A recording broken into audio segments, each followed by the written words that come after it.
All right, I think we're about ready to get started.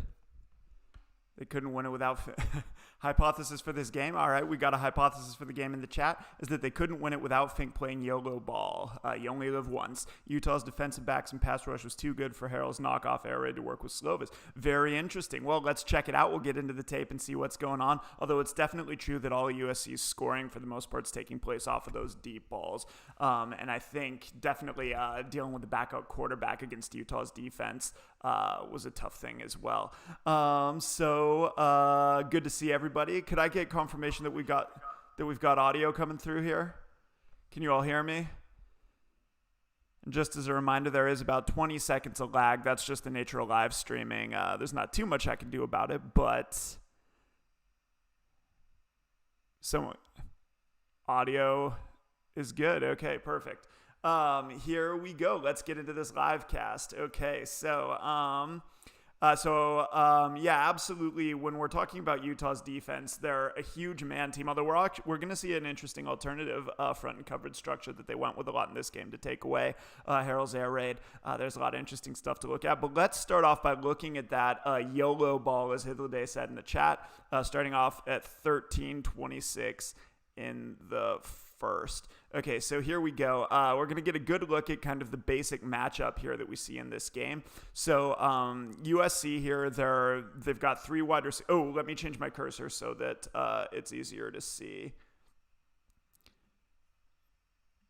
All right, there we go. Okay, here, this is what we were kind of talking about in the chat there with regard to Utah's cornerbacks and their pass rush here. So Utah, this is a classic look that you're going to see from the Utes against pretty much any kind of formation. So we've got basically this 4-2 look right here. They've got a safety spun down to match this H-back right here, but Utah's got their kind of classic four-man defensive line. They'll often play with a stand-up edge rusher out here. But the key for this game, whenever you go up against Harrell's air raid, you're always interested in the pass coverage, and Utah, more than anyone else in the conference, loves to play cover one. They love to press up and play man on the outside and then play with just a single safety deep. They're doing that so that they can get this extra defender in the box. So if you look at this right now, USC's got their 5 offensive linemen plus 1 H-back for 6 blockers. When Utah spins a safety down in their 4-2 look, that's going to give them 7 defenders that let them outnumber USC in the box. So part of why Utah is such a tough team against the run is because this is how they play in their front, getting that extra number down there and playing with just a single high safety deep. The problem that the Utes can run into when they face talented teams or teams who maybe recruit at a higher level than they do is that they can run into stuff like this. So let's just check it out because this is going to be a theme of the game. All right, so when you play a lot of man, when you press up on the edge, this is the kind of thing that's going to happen to you. So here we've got Tyler Vaughn's up at the top of the screen. He's just manned up on a cornerback. There's not going to be a safety in any position to get to him, and so Fink's just going to air it out for the touchdown. Let's actually see if there's some cool stuff to say about wide receiver play. We might not be able to see too much. But this is, USC's got those big, fast, physical wide receivers. They got a lot of length. Both guys are pretty tall, and they can run. This is what we're watching for. And a lot of Utah's defensive adjustments are aimed at kind of taking away this kind of thing. So this happened early in the game. We're still in the first 5 minutes, but it really set the scene for what we're seeing for what we're going to see throughout this game for USC. And absolutely, this is a huge part of why they were able to win. So there we go. We've seen, just as a reminder, Utah's classic 4-2 look with a safety spun down, 4-man defensive line, cover one with a lot of pressing cornerbacks playing man on the outside. Classic Utah look. This is what we're dealing with. Okay. So let's get a little bit more into some of the back and forth. I want to talk a lot about Utah's offense in this game because I haven't had a chance to treat them yet. We looked at USC's offense a lot last week in the live cast versus BYU. Now we're going to get a chance to look at Utah a little bit. So let's get our first glance at the Utes offense right here and see what kind of offense they were. Okay, so Utah is a really interesting mix of kind of a pro-style offense with a lot of spread elements mixed in. And here we're going to see kind of a classic Utah misdirection run gameplay here. So Utah, one of the things that they're going to do on just about every play, they're going to put a receiver in motion. So we're going to see that right here coming, I believe, from the bottom of the screen, but let's confirm that. Yeah, so there's that motion. Okay, so when you're thinking about Utah's offense, a lot of it is built around someone going in motion and there being uncertainty about who the ball carrier is going to be. So they're going to have this guy going in jet motion oftentimes, and from there they can either hand it off to him or they can run the ball to the running back. And here they're sending that guy across, and they're actually handing off to him on the jet sweep here. So we can see how this develops in slow motion, and then we'll talk a little bit more about the scheme of it and why this is an interesting play call and why it works pretty well. Okay, so this ends up going for a big gain. Let's go back and check out what USC is doing here. Yeah, okay, so when you add in this misdirection element, the thing that you're doing when you've got this run fake, so on this play, Utah's faking a run to the right as they're handing off to this wide receiver who's working back to the left. And the impact of this is just, it's all about these linebackers right here. There's a little bit more to say about the blocking scheme, but just watch these two guys right here as they read run action. They read the offensive line stepping toward them to block. Both of those guys are attacking the line of scrimmage, and that's the thing that's ultimately going to allow this receiver to get out wide. So Utah's offense is really, to a large degree, based around this kind of misdirection. Here, we talked last time about Utah playing a single high coverage. USC is doing the same thing here. I believe they've probably got a cornerback that we can't see off screen and then also a safety in the middle of the field. But the point is that Utah's got a tight end and a wide receiver up here at the top of the screen. And when you play with a single safety deep, instead of playing with a safety over the top of these two receivers to this side of the field, when you do not put a safety over the top there, it impacts not only the passing game but also the run game. So here, when USC doesn't put a safety over the top to this side of the field, they're just going to be 2-on-2 with these two defenders lined up against Utah's wide receiver and tight end. And so those guys are going to be able to get up and block them. Utah wants to do all sorts of stuff in this game to attack this edge, attack these even numbers that USC is creating by not putting a safety over the top here. When USC does that, Utah is able to get a blocker for both of those defensive ends on the edge, or for both of those defenders on the edge. And Utah just wants to block those guys and get their ball carriers kind of outside of the framework of the front and get them out on the edge with that misdirection that I just talked about. So once again, these two linebackers are going to attack the run action. These two defenders are going to be blocked by the tight end and the wide receiver, and the running back, or the ball carrier here, the jet sweep player, is going to be able to get out on the edge. So this is kind of the hallmark of Utah's game plan here. I'm going to get into chat and see what's going on. Okay, so that was a huge part of Utah's game plan. A lot of stuff that we're going to see is kind of in that vein, trying to get the ball out on the edge versus USC's man coverage when they do not put a safety as an extra player over the top. I want to talk a little bit about USC's defense, which I think does have a lot of cool stuff going on to recommend it. They obviously didn't have the greatest year. They're replacing their defensive coordinator. But they do a lot of interesting things and a lot of kind of pro-style things that I think are worth talking about here. So on this play, we're going to see a response by USC to that motion that we just saw from Utah, to that jet motion. So up here at the top of the screen, Utah's in an unbalanced formation. So they only have two players on the line to the left to center. This receiver is pulled off, and Utah loves to pull that guy off the line of scrimmage so they can send him in motion. This is that misdirection that we just talked about. Here he is not getting the ball. They're handing off to the running back. So this is kind of the counterpart, or the thing that stands in conflict with that jet sweep motion that we just saw, is the actual handoff to the running back. What I think is really cool about this play, though, is actually coming from the defense. So on these plays, remember that we've seen that the misdirection can impact the linebackers. But here, what Utah's targeting, and what we really want to talk about here, is by using motion to this, faking the jet sweep to this receiver up here at the top of the screen, what Utah's really hoping is that when that guy motions across and comes out here, that USC is going to bump one of these defenders out of the box with him. So they want to use that motion to trick the Trojans into removing a guy from the box, basically. And something that USC did to address that is, I believe we're looking at 1, 2, 3, 4, 5. Yeah, we're looking at maybe a cover 0 look. It's hard to see exactly where the safeties are here. But the way that USC is addressing this motion and the way that they're trying to cover both the jet sweep and the run play is they're just manning up on this motion receiver. So remember, Utah wants to motion this guy across, get this guy to bump out of the box. The way that USC is accounting for that is just by playing man and having the cornerback run across with the jet sweep. So what that means is that nobody has to come out of the box on this play because this cornerback is running across with the jet sweep. So Utah's Utah's not getting the motion response that they wanted here. USC's got a lot of different ways to defend this kind of motion, and so they're able to do some kind of in an abstract sense, some misdirection on their own. Sometimes zoning off and not chasing anybody across, as we saw in the last play, but sometimes manning up on that guy and having a cornerback chase him across so that nobody has to remove from the box. By the way, remember that the goal of this play is to get number 15, who we're going to see a lot of in this breakdown, by the way. He had a pretty good game. I think he's going to be I think everybody thinks he's going to be a high draft pick next year. But remember, the goal of this motion is to get 15 out of the box, right? But when USC runs the cornerback across to match that jet sweep, it keeps number 15 in the box, and who's going to end up making the tackle? Well, that unblocked guy coming off the edge, the guy that Utah was hoping to remove through their motion here. So really interesting chess match back and forth. It's not just, do you call run, do you call pass, what run or pass do you call, but it's also how are you responding to motion. By switching that up, you're able to get plays like this where you can catch the offense in a bad look and get a nice tackle for loss. When USC's defense is at their best, that's exactly the kind of thing that they're doing. Really, really cool back and forth there.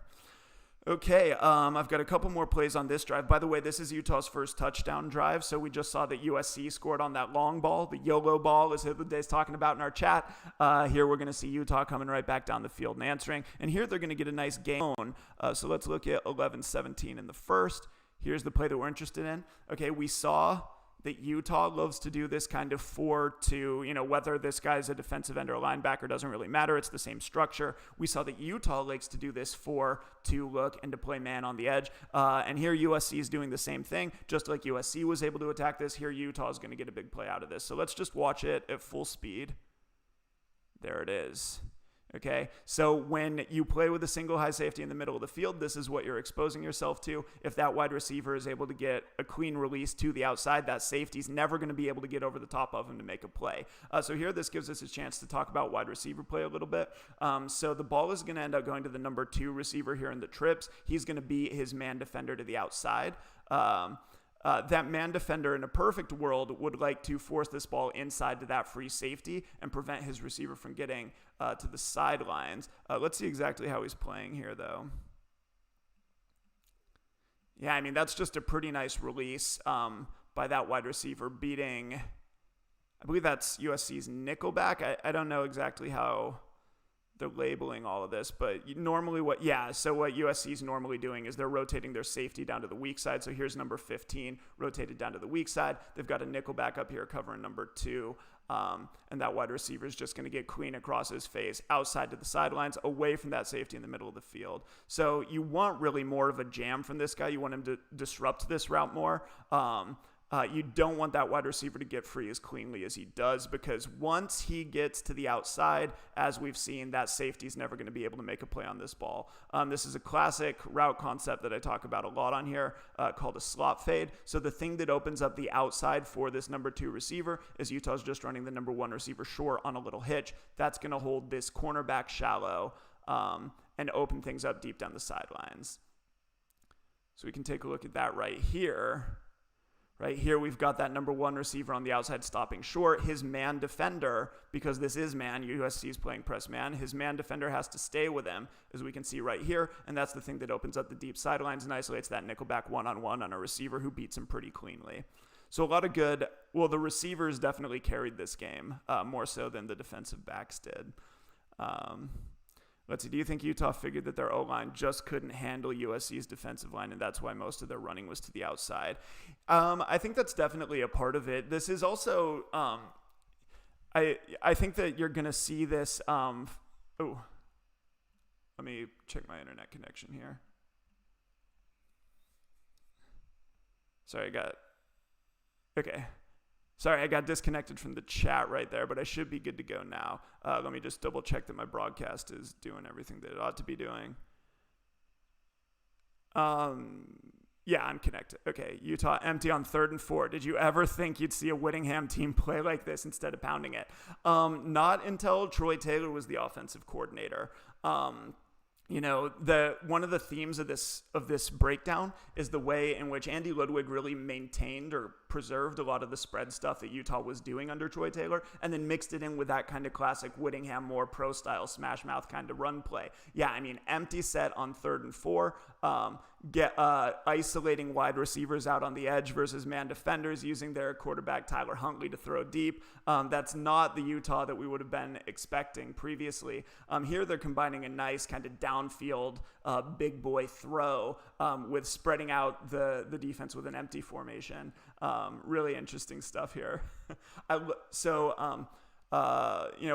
Andy Ludwig has kind of a mixed reputation in the conference. I know Oregon and Cal fans don't really like him, but what I'd like to point out in this game is that I do think his offense is incredibly interesting. Interesting and effective aren't always the same thing, but the way that he's able to mix these kind of spread them out principles with a 2 tight end run game, with misdirection off of jet sweeps and all that good stuff, I think is absolutely fascinating.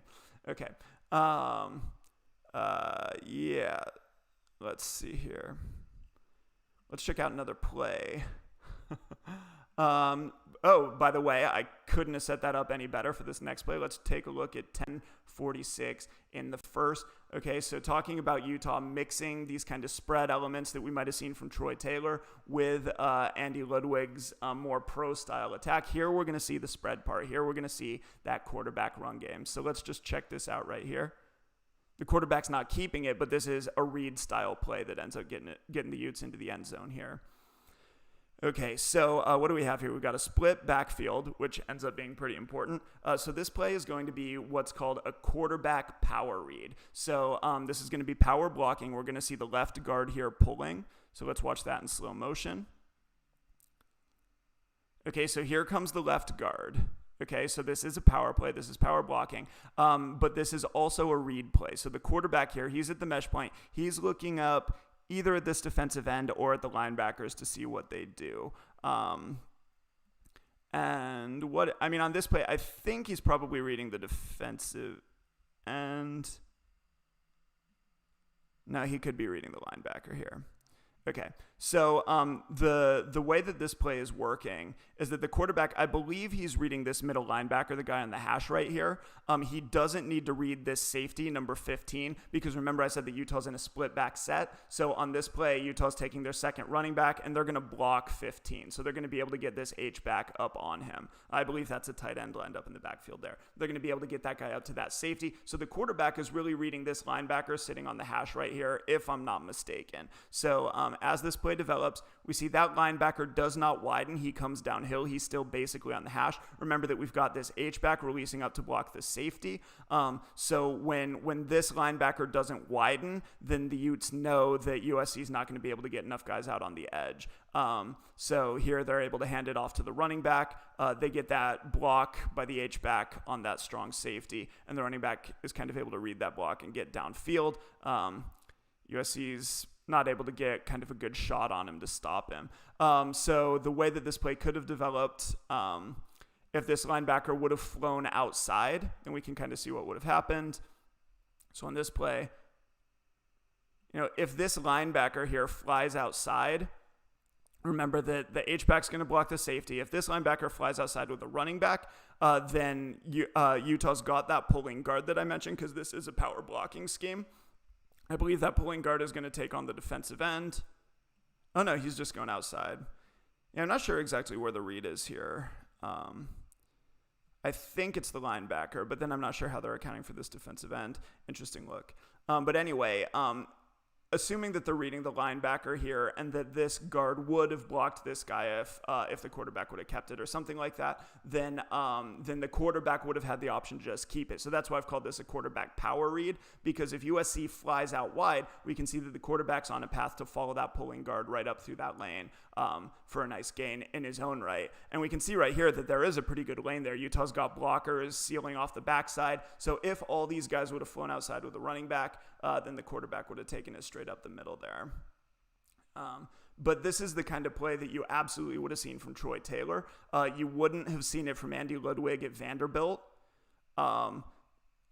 If a coordinator improves at a new team, how much do you think is the fit? Do coordinators learn from experience, or what else could explain it? Yeah, in this case, it's probably not better personnel, just because of the insane level that USC recruits at, even when they're in a down period like they are right now. It depends on the coordinator. I got a couple of things to say about Andy Ludwig, that this game gives me a chance to talk about. First of all, this spread stuff, these are things that he's definitely picking up over the course of the last decade. This is not something that you would have seen. Well, as I said, you wouldn't have even seen it at Vanderbilt. Definitely wouldn't have seen it at Cal. And I haven't watched the Oregon tape, so I don't know exactly what Ludwig was doing. But if you look at Andy Ludwig's program over the last 10 years, he's got a very consistent track record. Just look at the guys he's been hired by, right? Kyle Whittingham, okay, Derek Mason, Gary Anderson, Rocky Long. Definitely wouldn't have seen. Yeah, I mean, I don't think there are very many places you would have seen a quarterback counter read at in 2002, 2004, but definitely not with Oregon either. But, Ludwig's program is really, right, he gets hired. Would have seen.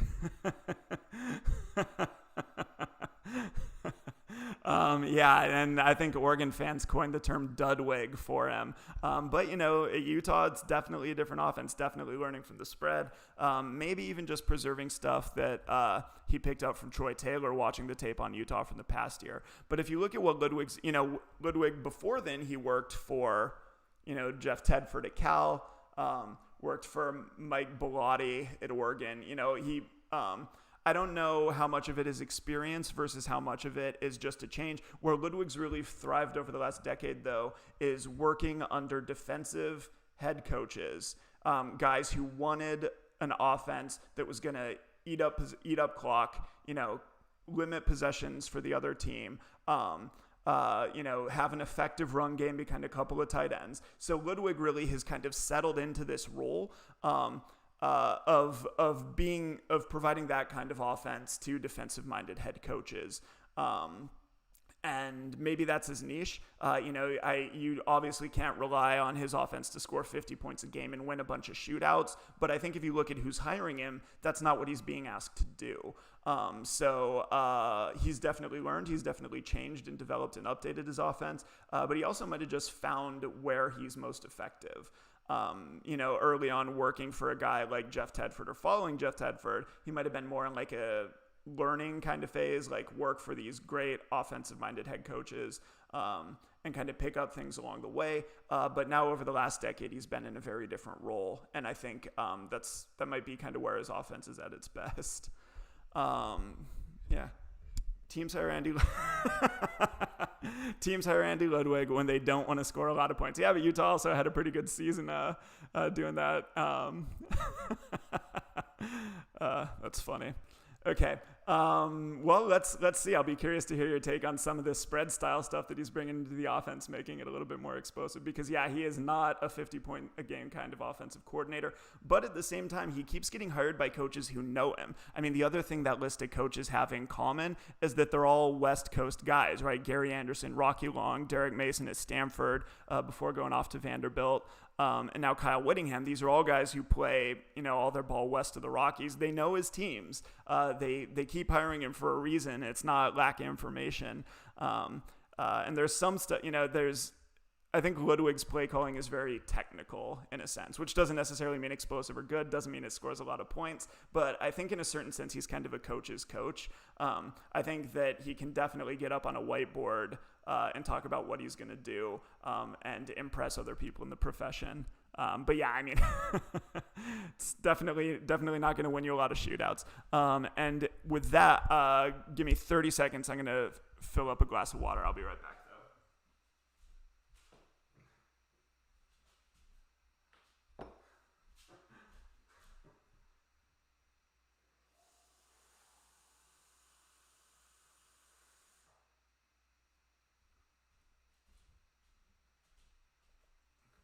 All right, we're back. Let's keep it going. I know, I think that the most polarizing thing that you could say on a Pac-12 blog is to say that Andy Ludwig has some interesting stuff going on with his offense. But hey, it's there on tape. Okay, here we go. Let's check out USC's next touchdown drive. So this one's going to be good for the Trojans, 9:27 in the first. Here we go. All right. Let me remind myself what's happening here. Okay, well, we just saw a slot fade from Utah where the outside receiver stopped short, isolating a slot receiver going downfield out toward the sidelines. Here we're going to see literally the exact same thing from USC. I believe this is going to Tyler Vaughn's up here at the top of the screen, but let me double check. Or no, Vaughn's is running the short route, and then the slot fade is going to be coming from St. Brown on the inside. And I'm totally wrong. They were running a slot fade up at the top, but this one's actually getting thrown down here to the bottom. So now USC is going empty, hitting Utah with a dose of their own medicine. We've got this pressed up corner here. This wide receiver is going to beat him outside. So this is just a mirror image of what we saw from Utah. Here, Pittman doesn't beat his receiver deep here. This isn't a play where he gets behind him, although there are going to be plenty of those later in this game. But here, one of the things that Pittman does really well that I think he's a little bit underrated for is the way that he adjusts to the ball in the air. Maybe he's not underrated for it, but people talk about the combination of size, speed, and strength. But he also does a pretty good job of tracking the ball. In this case, seeing that he's got a defensive back over the top of him. I mean, maybe this is just a called corner route. But he does a really nice job of coming back to the ball and finding it and kind of making his quarterback look good in a sense. And that's just a nice adjustment there on this same basic concept. And there is still a slot fade going up at the top of the screen. They're kind of running this mirrored to both sides of the field. Pittman's just a great receiver, and he's got his first NFL reception not too long ago. Okay, so, why is this working? Well, USC runs a bunch of different things. You can't guarantee that you're going to catch USC's defense in this kind of man look because they'll mix up zone and different coverage shells and things like that. Utah loves, as I've said, this 4-2 cover 1 look. So you can pretty much guarantee that at the start of a game, you're going to see a lot of this from Utah. So you can call up your slot fades, isolate this receiver on a press defender. You're going to have plenty of opportunities to test out Utah's defense that way. And here USC gets a nice reception on 3rd and 5. Almost exactly the same thing that Utah called. There's a lot of interesting overlap on some of these plays. Not because their offenses are similar, but just because of the way the game developed. Okay, so that was one nice gain. This next play is insane. I'm going to check out this. It starts at 8:22 in the first. So this is a touchdown play. USC is lined up at the 31. And this is a touchdown that probably shouldn't have happened, but I believe we're still dealing with Matt Fink at this point. Yeah. This, never should have happened for about a million reasons. So first of all, let's talk about the pass rush here because it's a really cool concept. And when you're talking about the pass rush, you have to talk about the protection. So let me backtrack. Let's talk about the protection here. So on this play, USC is doing that classic air raid thing of free releasing their running back. He is not staying in the block. He's not reading linebackers. He is just out in the pattern. So there we go. We see he's out right away.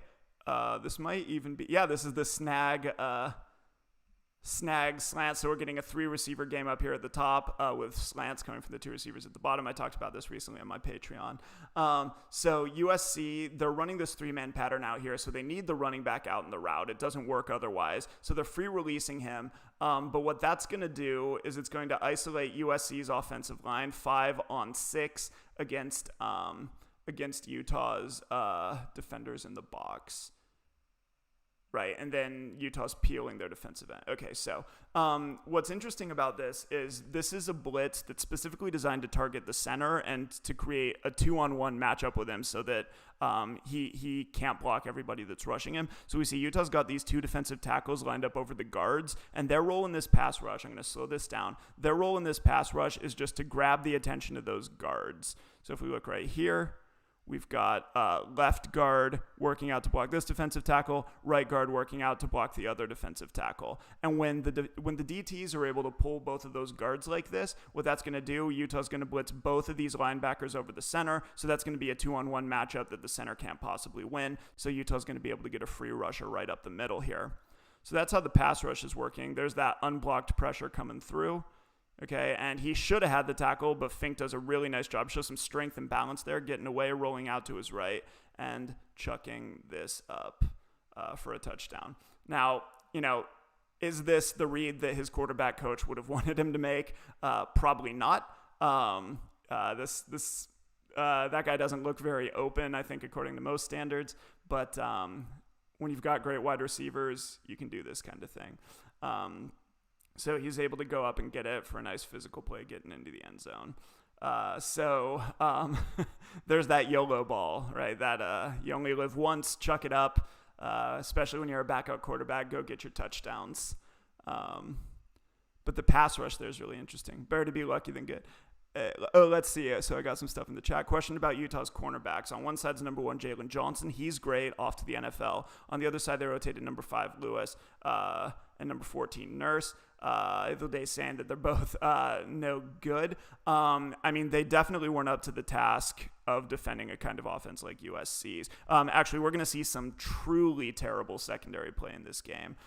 Is that part of USC's game plan? Yeah, absolutely. They do a lot with this spread concept to isolate receivers on particular defensive backs. And when they're throwing down the sidelines, that's all just a matchup throw to a large extent. That's the quarterback. If he's seeing a press like we've got on the screen right now, it's going to be man. There are some things you can do schematically to open up one receiver or another, but really it's just pick your guy, pick your matchup that you like, and go after it. I'll be curious to see which cornerbacks are lining up on some of these awful plays that come. We'll keep an eye on 5 and 14. Okay, better to be lucky than good. USC's receivers definitely created a little bit of that luck on their own, I've got to say. I mean, and they still got Vaughn's back, but they're always going to have great receivers there. All right, so that's how USC went up 14-7. Let's go back to Utah.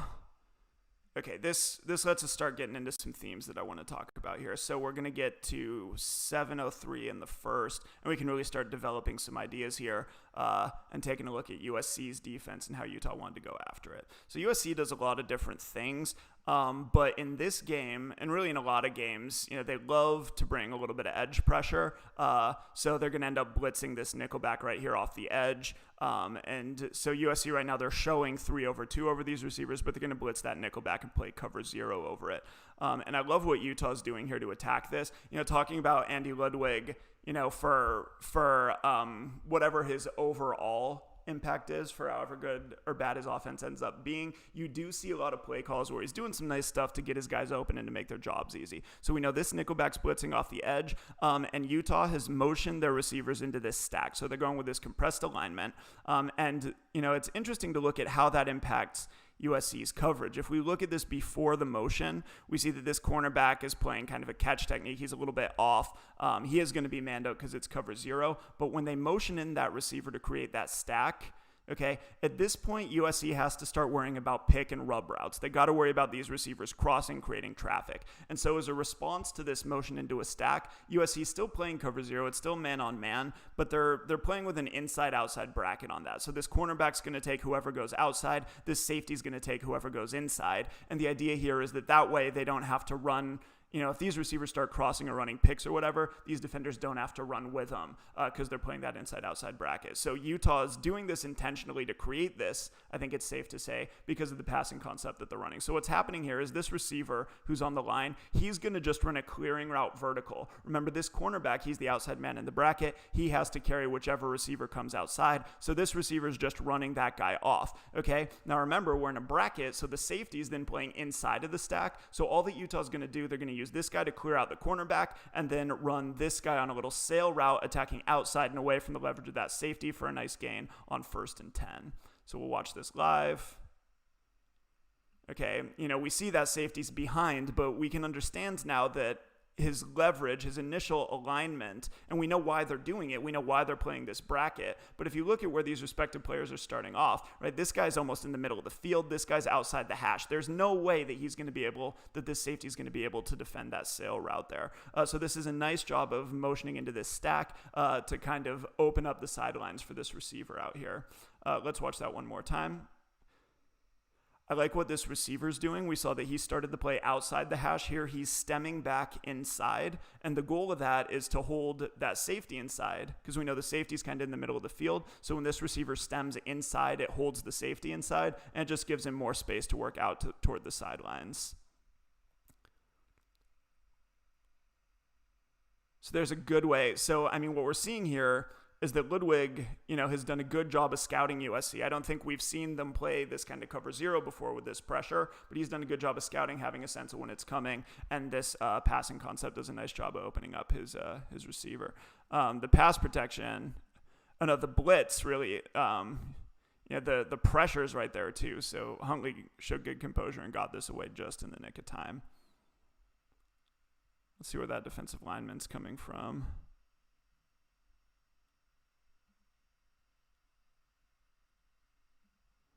Yeah, so it looks like Utah's sliding, and this nose tackle here is going to be the guy who ends up coming free. Let's slow that down and check it out. So Utah's right guard has initial engagement. It looks like maybe he's expecting the right tackle to come over and pick up his outside gap, but the right tackle is occupied by number 99 here, and that guy's able to get free into the backfield. Utah's keeping a running back into block. They're not USC. They're not air raid. But when that defensive lineman gets through, that running back's 1-on-2. I like that call against cover zero. Remarkable arm strength by Huntley. Yeah, absolutely. Falling backwards, trying to avoid the pressure, throw into the wide side of the field. Huntley really, the other thing about Ludwig, at least in the last couple of years, is his quarterback development. Huntley really took off as a senior under Ludwig. And Ludwig also developed Vanderbilt's quarterback for 3 or 4 years, and he ended up being pretty good as a senior. Vanderbilt doesn't recruit that well either. But yeah, avoiding the pressure, leaning back, throwing to the wide side like that. It's not a bad throw. Let's see. Pro Football Focus calculated that Huntley had the most third down passing yardage in the country last year. Ludwig kept getting into third and long and then trusted Huntley to rescue him. Ludwig, the run game, aside from the spread stuff, the run game isn't as technical as the passing game is, but I think Ludwig is at his best when he's kind of calling almost like a ball control possession-based passing offense. I think that's where a little bit of that technical X's and O's side comes out for him. Because the run game is basically just put in a couple of tight ends and create extra gaps and go. If they're not doing the spread stuff, then the run game's not incredibly interesting. But the passing game, I think, is where he does a little bit better. Let's check out 6 in the first. Where is it? Here we go. Okay, so we just saw USC playing cover 0. Here's a 2nd and 3. And I think we're single high here. Okay, so this is something, I mentioned that once they start bringing in those spread elements, the run game gets a lot more interesting, and here's a good example of that. So on this play, Utah's just running the option. They do have man, or at least a single high coverage. Maybe it's cover 3. But there's only one safety deep. That means that we've got even numbers on the outside. We've got 2 receivers against the nickelback in the corner. And so all that Utah's doing here to take advantage of that and get the ball out to the edge is they're running the option. And so on this play, the guy that they end up reading is this strong side linebacker up here. But, it's just fake the runaway. This might actually be kind of a triple option now that I look at it. The quarterback might have had the option to hand off to number 8 here. But once again, if you are worried about USC's front, where they are very talented, I got to say, then run this option, get out on the edge, read this linebacker, and make him wrong no matter what he does. In this case, that linebacker starts to widen out. Did Huntley even fake a pitch here? Yeah, it looked like he was about to pitch. That got that linebacker moving out wide, and then Huntley just takes it up inside. We talked about this linebacker last week having not the greatest season. I think on this play he's not making a mistake because if he sits inside on the quarterback and the quarterback pitches it out, Utah's 2-on-2 blocking these defenders out here. I think this could have been a much bigger play. I think that guy knows that he's the force player. In essence, he's out there on the edge. So I think in this case, overplaying to the running back and counting on his pursuit to get to the quarterback was the right thing. But really, this is just a schematic issue. Because when you play even out on the edge and you can get those guys blocked up, then the option has the potential to get going, as it does right here. So I think this is a triple option style play. I think the initial read is the defensive end right here. He's going to crash down or squeeze down, so the quarterback's going to pull the ball. Once that defensive end's out of the picture, once we've accounted for him with this zone read, then we know this linebacker is the only guy who can get out there. This is just good scheme, a good time to run that option play. Because initially you don't know. You could get this defensive end playing the quarterback and this linebacker taking the pitch. And so adding in a zone read element does a nice job of controlling that defensive end and ensuring he can't get out there, because once he squeezes down, the quarterback knows he's 2-on-1 with that linebacker. He's able to get downfield for the first. I think that's some of the more interesting stuff. Huntley and Moss both show how coaching players will improve. Yeah, I mean, Utah doesn't get all those 5-star recruits that USC does. I think you're right. Yeah. We don't see much of Moss in this game because I think Moss is going to get hurt in a little bit. So he's not in here. Was he already injured by this point? I think he might get a few more carries after this, but he was definitely nursing something throughout. But yeah, I mean, Utah does such a good job of identifying those running backs and just coaching them up and developing them. They run a lot of zone. They have for years under a couple of different offensive coordinators. And so that stayed pretty consistent even as they've changed coaches. And they coach them up really well. Actually, I don't know anything about the running back coach situation, but I should look into that and see who that is or how they're coaching this run game. Or if it's the offensive line coach or like a run game coordinator kind of thing. All right. Let's see. 4:14 in the first. Don't worry. I have the most plays from the first quarter. So if it seems like we're going through this incredibly slowly, we kind of are. But once we've established the themes, we'll be kind of looking at more highlights here. This is kind of Pendergast doing some nice scheme stuff. So I wanted to point this out about USC's defense, although we are going to see some cases where the defense doesn't look very good because scheme's a problem. Here, scheme helps the Trojans. So we're looking at the twist up here at the top of the screen.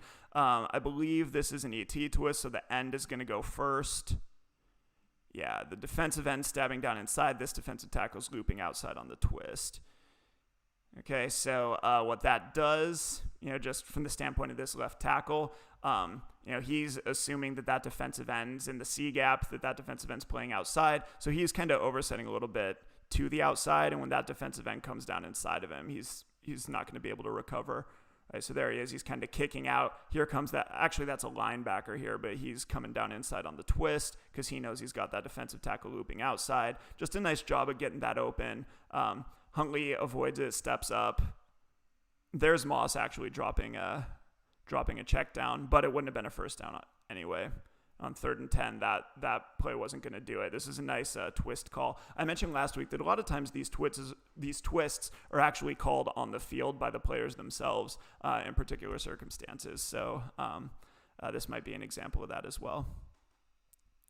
Utah's running back coach is Kyle McDonald, been there for 5 years. Okay, so he's been there for the whole Zach Moss tenure. He's played the dominant role in coaching him up. It seems like no matter who they have, they produce these great zone running backs, though, going all the way back to a guy like, Booker and even beyond. I think Whittingham kind of knows what he wants out of his run game. Okay, let's move on to 2:21 in the first. I think that's going to be this play. There's Utah doing a lot of shifting, going from unbalanced to balanced. Okay, let's check out this play. There's that misdirection, right? That jet motion. Here they're using it to run a rollout. So now we've seen 3 different ways they can target it. This is not a read play. So on this play, it's all just window dressing. We're going to get jet motion from the slot receiver, fake handoff to the running back. We've seen that the offense is built off of those 2 options. But here they're using it to get the quarterback out of the pocket.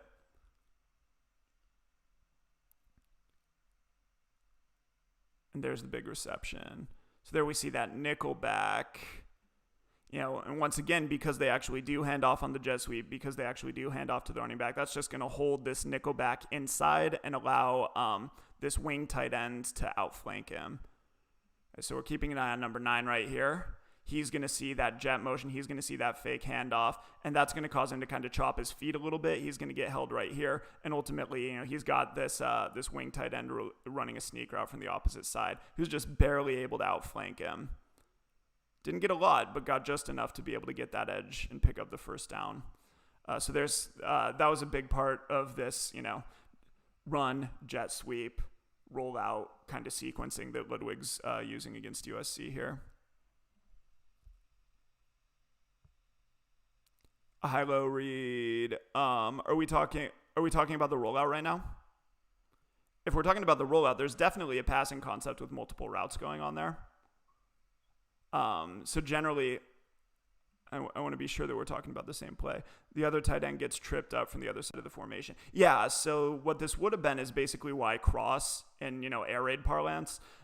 So the idea here is that we're rolling right, and the outside receiver is going to run off the cornerback. The wing tight end is going to run the sneak, and then you will get the cross from this inline tight end dragging across to kind of fill in between the low route and the high route. So yeah, I do think that this would have been that kind of three-level flood, that three-level backside flood. And what Hythloday is talking about here is this inline tight end is going to get tangled up and fall down, so he's not going to be able to get across the field. But it doesn't matter because this guy's been held inside, and the wing tight end's able to get outside of him. Yeah, I mean, it very rarely gets to a true three-level flood where you get all three receivers over here to the sidelines, but a lot of times the way this will develop is if this number 9 flies out with a wing tight end, then you're going to get a void right here in the middle of the field where the quarterback can look back and hit that crosser coming from the Y receiver. So definitely. Good stuff. All right. Yeah, I actually didn't intend to have all these plays based off of that jet motion, but it ended up that way because they were doing it a ton. Okay, let's check out one of the things that USC did a lot. We're going to see kind of the good, the bad, and the ugly for this play. So we're looking at 157 in the first quarter. So what we're seeing here is something that USC loved to do. Is this the right play? Let me double check. Yeah, okay, so actually this isn't the most extreme blitz we're going to see, but once again, remember USC loves to bring that nickel back off the edge. Here, this is going to work out really well for them. So let's look at how exactly this is happening.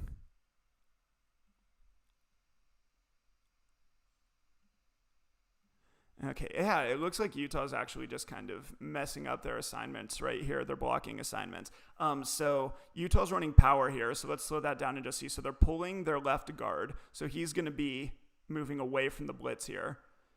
Okay, so here comes that left guard. He's pulling, and then they've got this H-back that they're going to lead through the hole, ideally. But when you pull that left guard, right, he's obviously not going to be able to block this nose tackle right here. So you need the center here to be able to block down on that nose tackle to seal him off. But on this play, the center looks like the center's combo blocking with the 3 technique or with the 2. Yeah, so here the center and the right guard both pick up the play side defensive tackle, and just nobody blocks the nose on the backside. And so he's able to get into the backfield for the tackle right here. Plus USC's got that nickel back coming off the edge, so they're going to be able to hold this to a short gain. Could have been even shorter. So yeah, this is just, we hear about coverage busts all the time. This is a blocking bust by Utah. This center is making the wrong line call here. Oregon ran this all the time, though out of shotgun. If the quarterback has time to set his feet, it's lethal. Every level of the field. So talking about that rollout play, Utah's offensive line messing up their blocking assignments is kind of a theme. Yeah, their offensive line was not up to their normal standards. That's with Ludwig using 13 personnel. Yeah, it's not that they didn't have enough blockers. They play with plenty of tight ends. They create plenty of gaps. But yeah, this is just a bust by that center. I don't know what year he is or what his deal is, but it looks like he's blocking zone and everybody else is running power, actually. I wonder if there was an audible or something. Yeah, interesting. Okay, let's check out another option play. So this is going to be against cover 0. I think this is the play I was thinking before. But the other thing that Utah did, in addition to their misdirection run game, is they ran the option like crazy. So here USC is bringing this double edge pressure that we're going to see a lot in this game. So they got their 4 defensive linemen. They're bringing both, I believe, a safety and a nickel back off the edge, and then playing cover 0 over all of these receivers. So the way that Utah's going to combat that is they're just going to run the option away from that edge pressure. Remember that when the defense doesn't play with a safety over the top, as USC is doing here, they're playing cover 0. So they're even numbers on the outside. Perfect situation to run it here when USC is going to load up the box like this and bring pressure. So these 2 receivers are just going to block the defenders over them. There's not going to be anyone left in position to stop it. So here Utah, this is not a triple option play like we saw before. They're just straight up reading this defensive end. So that guy's going to be unblocked. Here, that guy sits inside as a quarterback player, so the quarterback's going to pitch it out. Utah's got blockers for both of those guys on the edge because they're playing cover 0, and they're able to pick up the first down. Not a bad job rallying by USC's defenders. USC's defense is absolutely impressive from an athleticism and talent standpoint. Utah's center was a junior in 2019. Oh, wow. You don't like to see that kind of confusion from an upperclassman, that's for sure.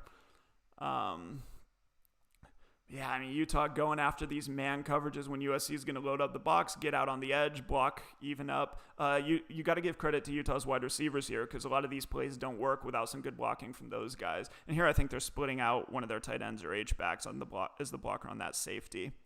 So good use of personnel out on the edge to run this option. Anyway, that tight end's locked him up pretty good. Now driving him out to the sidelines, so... All right, so now we're going to see an adjustment from USC. So for any Trojan fans that might watch this at any point, here you can see Clancy Pendergast doing something good, which is another one of those things that's probably not a popular thing to point out. But it was a back and forth, even when a coach struggles. Have taken the back instead of the quarterback. That was the argument that I made on the earlier option where Huntley kept it, and I argued that the linebacker needed to fly outside. It's an interesting question. Probably. That's a tough. He's in a tough spot. I don't know how they're coaching up the option there, but there's not a whole lot that he can do. I think forcing it back inside to the pursuit is probably the best option, as no pun intended. As we saw on that play, the pursuit got there pretty fast, even to the running back once it was pitched out. So he should probably be playing as a pitch player in the event that he doesn't have anyone out there. In cover 0, he's got to be the force player, and that generally means that you're going to be on the pitch when you're in that position. So USC got kind of tired of getting burned by the option. So here they're just going to zone up and play a little bit of so this is a nice adjustment right here. We've seen on the last play that Utah wanted to block these even numbers up here and then attack this defensive end. So here it looks like USC is just getting really good flow to the ball right here because number 10 is just flying outside. And so, Utah wants to leave 99 unblocked, just like they did on the play that we just saw. But this linebacker is really going to fly outside to play the option. He's going to trigger really fast here. Because once he can beat these offensive linemen to the outside, then all of the sudden, and maybe this is what Jackson was going for on the previous play when he took Huntley, maybe he was expecting this kind of reaction, because here we see how it works. When the defensive end can play inside on the quarterback, if you're counting on this linebacker to get outside, then that would explain maybe what Jackson was doing on the previous play. But here, this is going to work out really well. Jackson sits inside on the quarterback. Huntley sees this linebacker flying out for the pitch, so he just keeps it and tries to get what he can because it's 4th and 3, and Utah comes up with a big stop here. Or USC comes up with a big stop here. So this is a nice, a much better reaction on the part of USC's defenders. And this kind of shows maybe what they should have been doing on those other option plays. So it's all about this linebacker right here beating the offensive line outside to the edge where he can become the pitch player. So maybe that's what Jackson was. That's probably what Jackson was doing on the last play. Although the coverage is different here. This is single high. The last one was cover 0, so it's possible that the run fit was different. All right, so USC gets the big stop. They did a pretty nice job defensively. picking up those big stops when they needed them. It's a big part of why they were able to win. So we've seen Utah playing a lot of cover one, a lot of man with pressing cornerbacks. We've seen USC destroying a lot of man with pressing cornerbacks. So Utah did have some other tricks up their sleeve. Let's check out 12:50 in the second quarter here to see that. Okay, so for Utah, we've talked about their 4-2 cover one look. This is actually another look that I talked about on my Patreon. I recently did a video on this. So here Utah is getting into their nickel bear front. So they're pinching 3 defensive linemen inside to cover up the 3 interior O-line. And then they've got these like linebackers or whatever they technically are playing on the edges, giving them this 5-man line. And then they've got 1 stacked linebacker. He's showing blitz here, but on other downs, you'll see him playing at the second level. So the thing that makes this a bear front is just that they're putting a first level defender over all 3 interior linemen, the center and both guards, with these pinch defensive linemen. So Utah, they did this a lot to get out of man and into more zone looks. The benefit of this play, the reason that you run this front instead of a 4-2, which only puts 4 first-level defenders, is as you can see here, you've got 5 guys on the line of scrimmage, so this just creates one-on-ones across the board for the offensive linemen. And here, it's 2nd and 1, but Utah is going to come away with a pretty nice stop here. I know that all my air raid critics are hating running the shotgun when you're that close to the line to gain. And maybe on this case, that criticism would be justified. All right, so remember that the whole point of this nickel bear front is that it creates one-on-ones across the board. So here we're going to see Utah's nose tackle just bully the center straight back. I think we talked about the center in last week's breakdown of the BYU game. He's kind of doesn't have a lot of physical strength compared to the rest of USC's O-line. So here, this nose tackle, he's in one-on-ones because we know the guards are both occupied with their own guy. That's the point of playing this bear front. Nose tackle's one-on-one. He's just going to push that center straight back. On this play, USC's running counter, so they're trying to pull their left tackle and H-back here. But when your nose tackle drives your center 2 yards backward, we can see right here that the center is in the way of the pulling guard. So he's actually never going to get to the play side. Right here, the center's been pushed right back into number 75.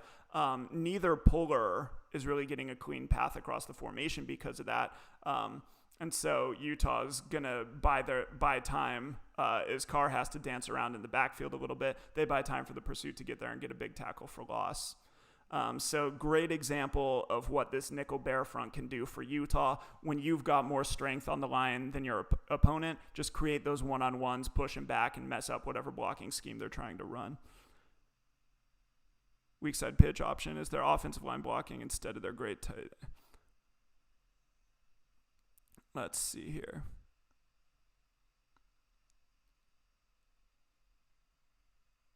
Oh, you were talking about the previous option play?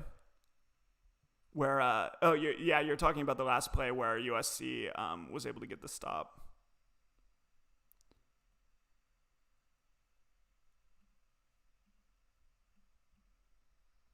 Let's see here. 11:50. I'm going to go back to that.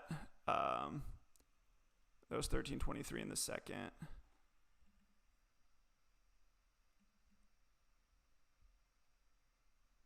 Yeah, so what Hitlerday is talking about here, we've got the 2 tight ends up here, and they're running an option out to the right, to the weak side here, or to the split side.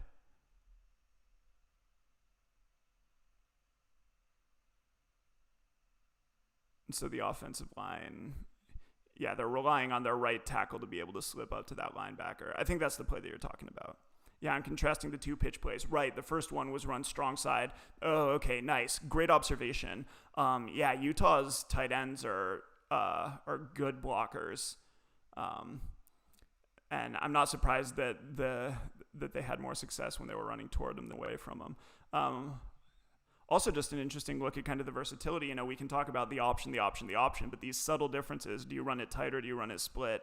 How are you getting that set up? There's a lot of interesting strategy going on there. Nice. I love it. Okay, now I'm going to go and check out... okay, well, we all know what's going to come. The second that you see the alignment, you're going to know exactly what's about to happen, because that's kind of what you get with Utah and their defensive backs. And actually, we can see which cornerback we're dealing with here. So here we go. USC is going empty. What's Utah doing? 1, 2, 3, 4, 5, 6, 7, 8. Yeah, they're playing cover one. They're playing their press. So you know what's going to happen on any highlight that I'm showing against this look. We'll just watch it live. Man, the defender actually did a pretty good job there. This is just Michael Pittman. This is a great accurate throw too. Now that I look at it, Fink here is really going to drop this in. So Pittman doesn't do a great job of creating space for himself to the sidelines. He gets ridden out, most of the way to the sidelines. There is not a ton of space there. This ball is really dropped in about into it, kind of put on a dime. That's a nice throw. Yeah. And this is just more of that. So we saw the nickel bear that Utah used. They often ran that to ran zone, but when they go to this 4-2 look, they're often running their kind of cover one, pressing on the outside, and USC is going to have a shot to have their passing game make these pretty solid plays right here, out toward the sidelines, away from that safety before he can get over. That's against number 5. So it definitely looks like USC is targeting that matchup. And yeah, Michael Pittman on one of 2 rotating corners where there's not a clear starter. It's not a good matchup for Utah. Okay, but that was just to show that this kept on happening over the course of the game. Let's go back to that nickel bear front because this was a big time play. This was if Utah would have ended up pulling this out, this would have been one of a couple of plays that really would have done it for him. So here we see that nickel bear again. We see the 5 first-level defenders creating a bunch of one-on-ones for the offensive line. Once again, I believe we're going to see the nose tackle just smoke the center here. So let's keep an eye on that nose. We'll watch it live first.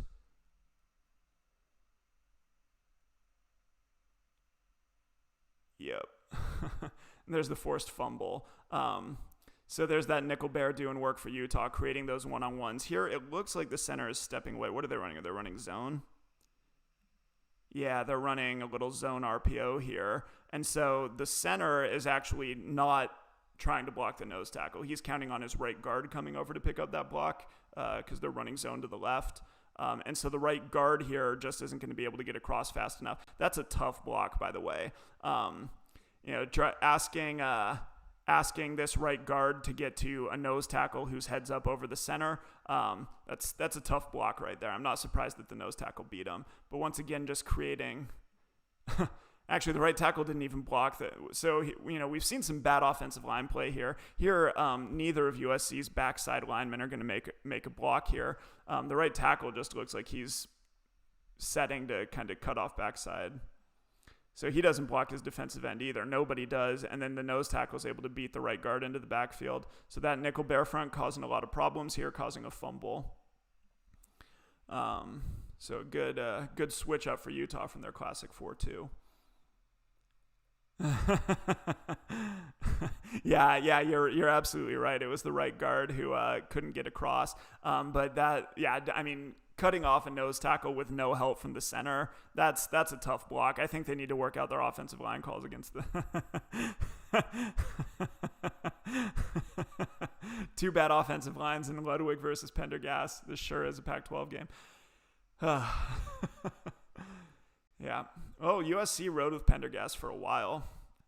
I think the fan base hated him for several years before they pulled the trigger and hired Orlando, who I mentioned last year. It's like they took all the things that USC fans hated about Pendergast and just doubled down on them. We're actually going to see some really good examples of that on some later plays.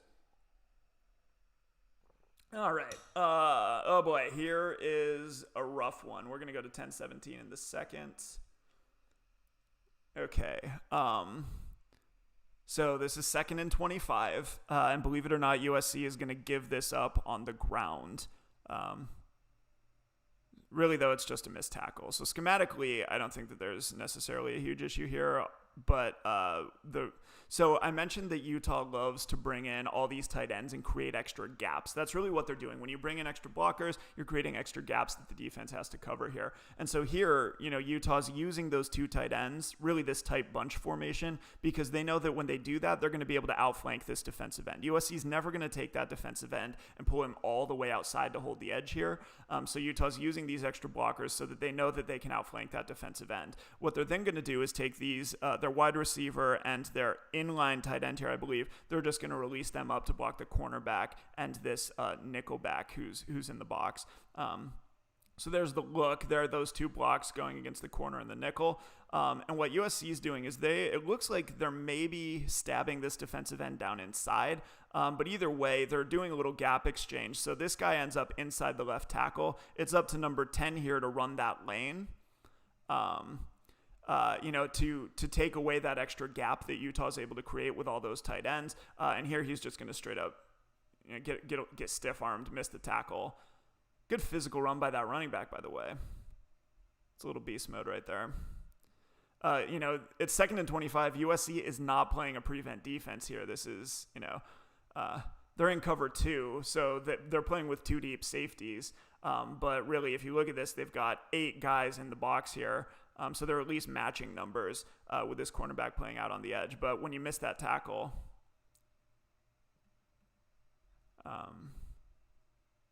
this can happen. So, but Utah loves these compressed formations. That's something that you can't really go through a Utah game without pointing out. Utah loves bringing everybody in tight, outflanking that end, getting the ball out onto the edge like this. Although this could have been a cutback. This could have developed differently. But this is kind of classic Utah running game.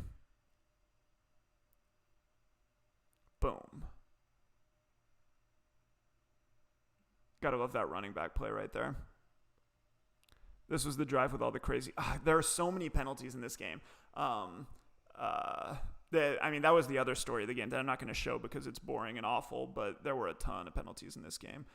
Because unsportsmanlike conduct for arguing the previous holding penalty. Yeah. The penalty yardage in this game must have been insane. And it was really both ways. I mean, the only way that Utah was able to keep some of those late game drives alive was with USC's penalties. More back-to-back-to-back stuff. Really not a disciplined game for either team in this case. Okay, so what did that get them to? Oh, I mentioned that we're going to see some examples of USC's coverage causing problems for their defenders. So here's going to be a good example of that. Let's just watch it live.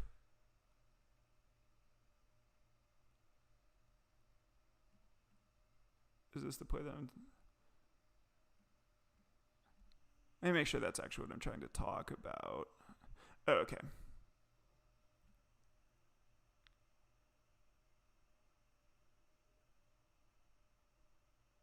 Where's that guy? Sorry, I forgot. Oh, okay, now I remember. All right. Sorry about that delay right there. Who's that guy? That's 41 who ends up making the tackle.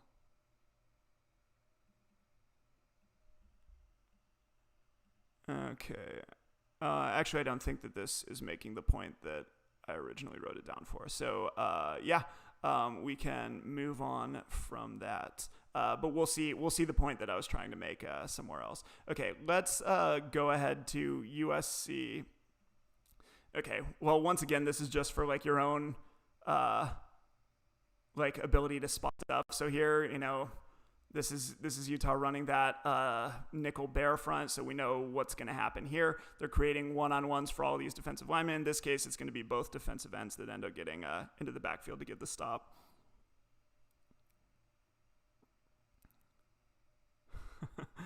So keep an eye on this guy up here at the top of the screen.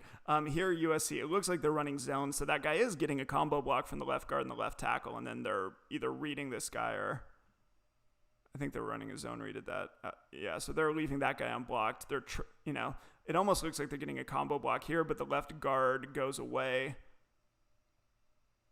But yeah, so once again, talking about the angles issues that this nickel bear front causes, we saw the right guard struggling to get to a nose tackle a couple plays ago. Here we're going to see USC's running zone to the right, and they're counting on this left tackle to seal off this defensive end. But as we've seen in this bear front, he's pinched inside. He's lined up over the guard. So this left tackle is going to have to be able to get across that defensive end in order to keep him out of the backfield. And here he's just failing to do that. So we're going to watch that block right here by that left tackle on this defensive end who's pinched. So once again, that nickel bear front causing trouble. He just can't get across. Maybe he was expecting some help from his left No, this is a power play. Okay. So this is a great front. I think this is power. I don't think this is. I think this is power. Yeah, this is power. Okay, so this is actually an even worse play call. I think that they had to audible out of this. I mean, this is tough. So USC is running power. We've seen that means that the left guard's going to pull. So he's not going to be there in any way to block this defensive end. So this is a play that 100% depends on the left tackle kind of coming down and sealing off that inside defender. We saw a previous play where I argued that Utah's center should have come down on a backside defensive lineman, but on this play, because of the nickel bear front, he can't. He has to block the nose here. Maybe you could finesse. I mean, yeah, I think USC should not have been running this play against this look. I think they needed to audible out of this probably. I mean, it's tough for that left tackle to get across and cut off that backside defensive end here. By the way, the play side defensive end does a nice job here on the right tackle. So the right tackle is going to come down on that guy. And so here that defensive end's pushing the right tackle back into the path of the puller. We saw something similar on a counter play earlier. Right, so once again, that nickel bear front just creating those one-on-ones here, causing a lot of trouble for both of USC's offensive tackles. It's true. I mean, you need, and if you watched a lot, I mean, you will see those blocks getting made. I didn't pull any plays to show them off being successful, but I mean, it's true that you're gonna be put in that position, not just in the NFL, but in college also, as you're seeing here, and that if you are gonna be, you know, a major NFL contributor, you should be able to make that block. But it is a high degree of difficulty, so it's kind of true in both directions. But yeah, I mean, he's got to be able to cut that guy off on the backside. I'm trying to think if there was something that, if there was a different call that USC's line could have made. But the problem is, like, if you take the center and bring him down for the backside end, and then if you take the right guard and bring him down for the nose tackle, then you don't have a blocker for the middle linebacker. This front's doing a really nice job of creating tough angles and upping the degree of difficulty for USC's blockers. Yeah, it's true. For a pro contributor, you need to be able to make that cutoff block. You know, I'm not pro football focused. I don't know what percentage of the time he did make that cutoff block, but on this play he didn't. Okay, let's take a look. Let's go to Utah. Utah had oh boy, I wanted to talk a little bit about USC's talent. So when I break down these games, I try kind of intentionally to be oblivious about personnel, just because, you know, I feel like sometimes if I'm watching for a certain player, I maybe evaluate them differently than, you know, based on what I expect from them. So I kind of, you know, I don't follow recruiting as much as a lot of other sites or draft projections and things like that. And normally it's easy to spot guys who are going to be early round picks because they really jump off the film. And so we're going to see two back-to-back plays right here with number 15, USC's safety, who's going to be a senior next year, I believe, just playing the safety position really well. So here's a look at the play live. There's a nice hit, getting the sideline juiced up. So what is it that got my attention about this play? Well, here USC is playing cover 2, so that safety's actually deep. He's playing a deep half here, and what he's going to do just a fantastic job of doing here is he's going to run the kind of alley that Utah's creating. You know, so this ends up being a 4-yard gain, which is a pretty good run. But when you consider the fact that the safety's coming down from somewhere between 12 and 15 yards to make the tackle, it's actually a pretty impressive play. That guy jumped out at me immediately. As I say, I don't read a lot of the mock drafts and stuff like that. But those guys who are going to be early round picks, you can't help but notice them.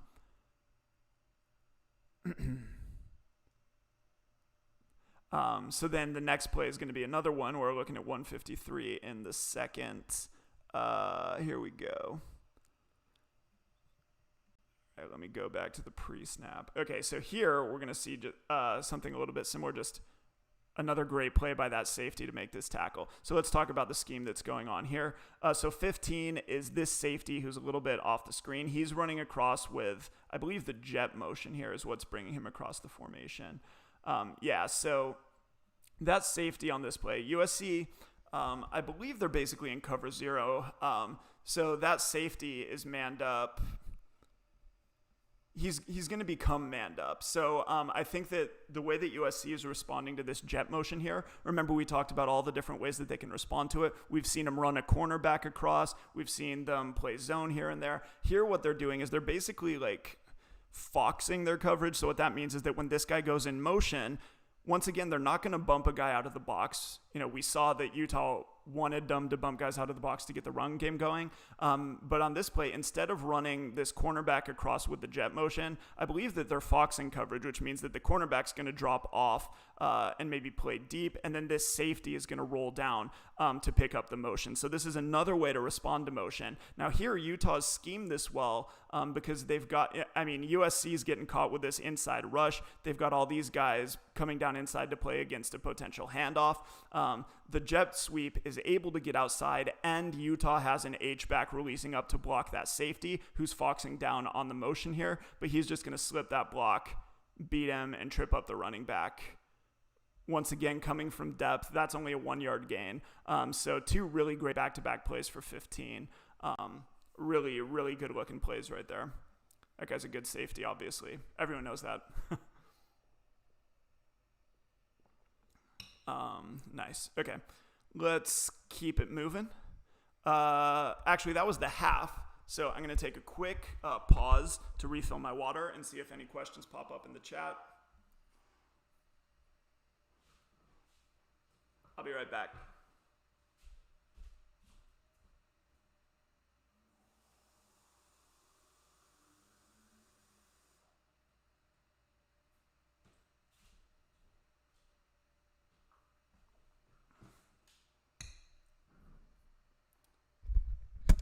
All right, we're back. Let's go ahead and get into some of the interesting stuff from the second half. We're going to jump to 10:07 in the third and see what's going on. So third quarter, 10:07. Got a little replay starting it off. All right. Okay, so this is just, here we see Utah. They're running their nickel bear front here. But they're playing single high. And so here, whenever Utah played single high, we know that USC love to attack their cornerbacks out on the edge. Once again, they're not throwing against number 1 here, so that was a good observation at the top of the live cast by Hidlade. But they are targeting the other cornerback, which they've done just over and over and over again here. This is just kind of Michael Pittman doing what Michael Pittman does. This ball is a little bit underthrown, probably. I talked about this a lot in another post on my Patreon, actually. So I've got a lot of I show this play in like every breakdown that involves USC or Utah. But what's happening here is it looks like this cornerback, he's got a safety on the hash over here. It looks like the cornerback is not necessarily running. And maybe he's carrying him, yeah. But Pittman's just going to be able to get behind that cornerback. The key here is that Fink is going to underthrow this just a little bit. We see here the safety's bailing out hard because he's worried about Pittman just taking off down the sidelines. So that safety's bailing, anticipating that Pittman's going to get hit in stride here. This ball ends up being a little bit underthrown, and so that's actually going to bring Pittman back toward the ball underneath that safety to get this catch. But this is obviously a huge highlight reel play to add to the long list of Michael Pittman highlights where USC is going after those cornerbacks. In this case, a little bit of an underthrow is what takes this safety out of the play. But on other plays, we've seen that when Utah plays single high, when they play with only one safety deep, he just can't get out to the sidelines. Safety could have done a better job of tracking that in the air, too. And then a good physical run by Pittman to finish it off. So that's how USC ended up going up 21-10. Can you look at 35 seconds left in the half? Yeah, okay. We could also come back to it at the end.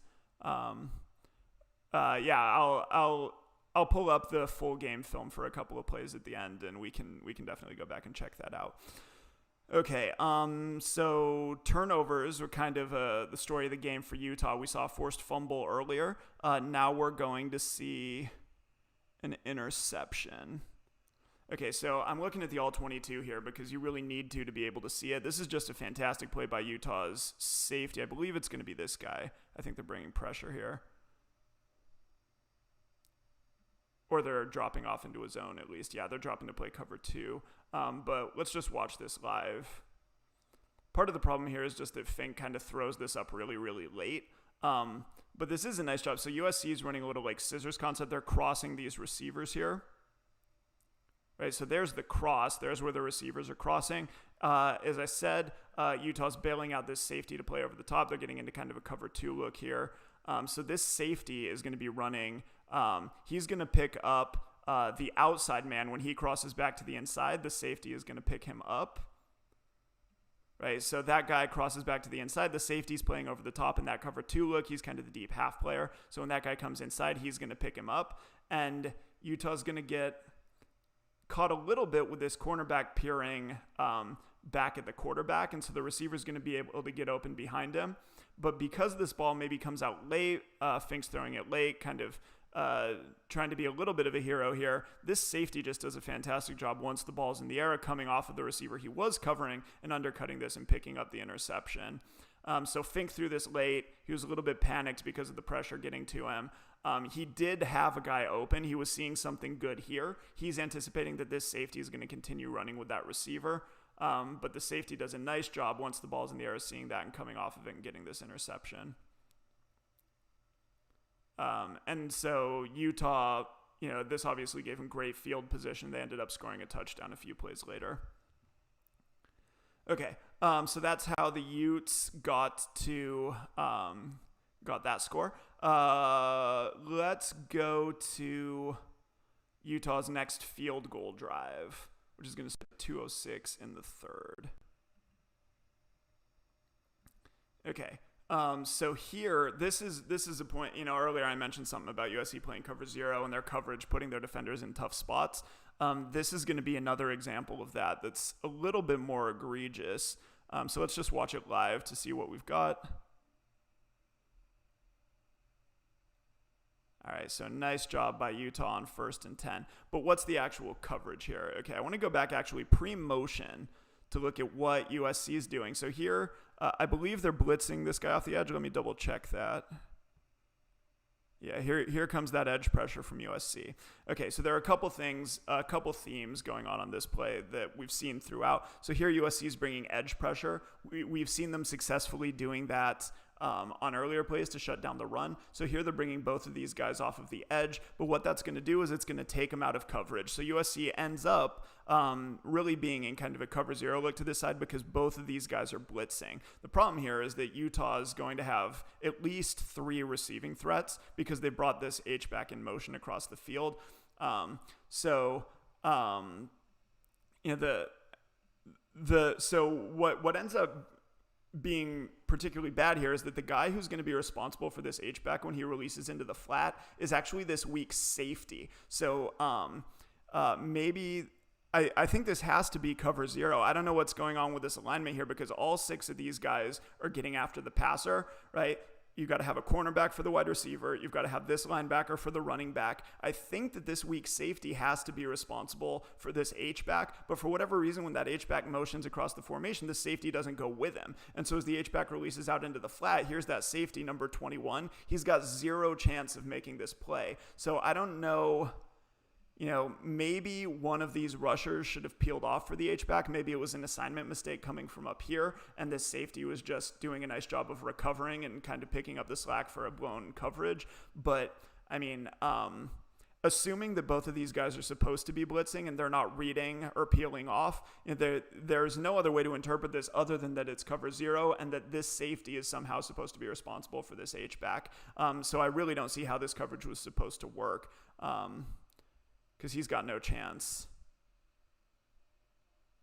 And this is the kind of thing, when I watch Orlando's tape, this is the kind of thing that I see happening all the time, which is why earlier I said it looks to an extent like USC took all the stuff that their fans hated about Pendergast and doubled down on it with Orlando. If you don't like seeing this kind of thing, where you've got this edge pressure, putting maybe the coverage defender in a tough position, you are going to see this so much from Orlando. It's just, It's kind of a feature that you get from both defenses, and I don't think it's going to get any better for the Trojans moving on. Sorry to say it, USC fans, but I think you're going to see more of this kind of thing in the coming years. All right, let's go to 32 in the third.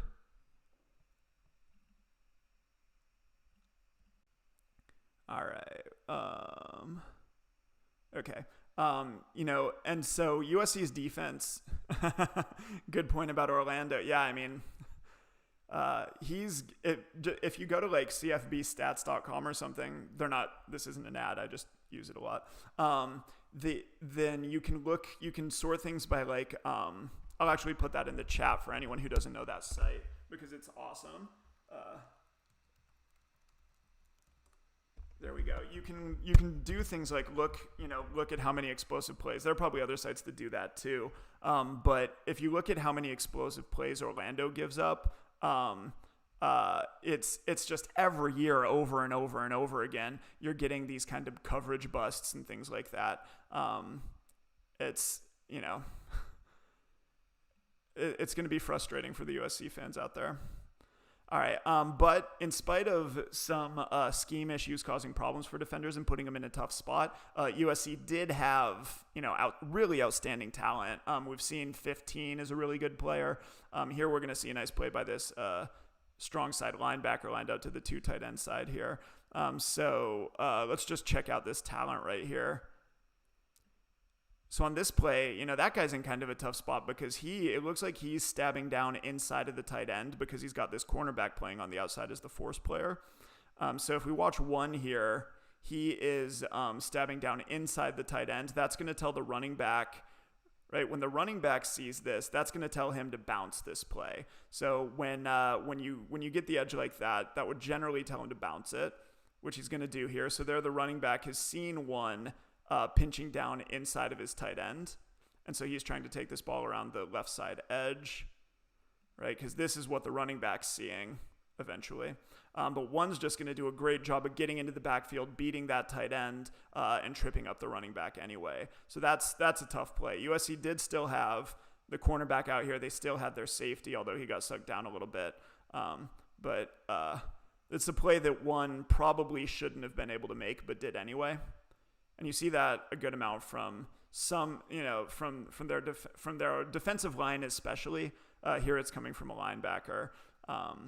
But it's just showing their physical ability. And you can really see that when things are going wrong, it's more like the mental side or the scheme side because the athletic talent is definitely there. Or they've got plenty of it.